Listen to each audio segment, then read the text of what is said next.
ସମସ୍ତେ ଭାବିବେ, କେହି କହିବେନି କିଛି। ସମ୍ମୁଖରେ ଗୋଟିଏ ନିଜ ନିଜ ସାମ୍ନାରେ ଗୋଟିଏ ସୁନ୍ଦର ପାଣି ଭଳି ଚକଚକ କରୁଥିବା ମିରରଟିଏ ଅଛି। ଅଇନା, ଏ ଅଇନା ଗୋଟିଏ ଯାଦୁର ଅଇନା।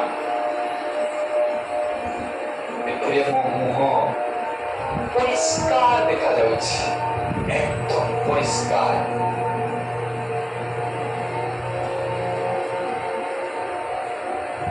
କିନ୍ତୁ ଏହି ମିରରଟି ଆଉ ଗୋଟିଏ ସୁନ୍ଦର କାର୍ଯ୍ୟ କରୁଛି।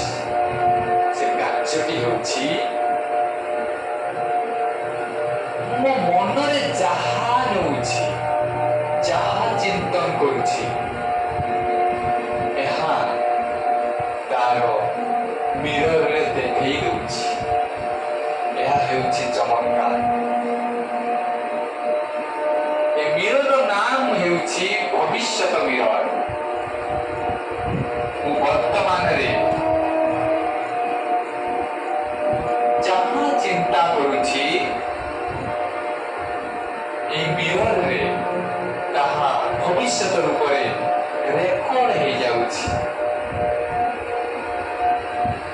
ବର୍ତ୍ତମାନ ପ୍ରଥମେ ଏହି ଚିନ୍ତା କରୁଛି, ଯାହା ମୁଁ ଚାହୁଁଛି ମୋ ଜୀବନ ସୁଖମୟ ହେଉ, ମୁଁ ଚିନ୍ତା କରୁଛି ମୁଁ ବହୁତ ସୁଖୀ। ଭବିଷ୍ୟତ ଦେଖୁଛି, ମୋ ଭବିଷ୍ୟତ ଏକଦମ ସୁଖମୟ। ମତେ ଖୁସି ଲାଗୁଛି, ମୋ ଭବିଷ୍ୟତ ତ ପୁରା ସୁଖମୟ ହେଇଯାଉଛି। ମୁଁ ଆଉ ଗୋଟିଏ ଚିନ୍ତା କରୁଛି, ମୁଁ ବର୍ତ୍ତମାନରେ ସମସ୍ତଙ୍କୁ ସମ୍ମାନ ଦେଉଛି।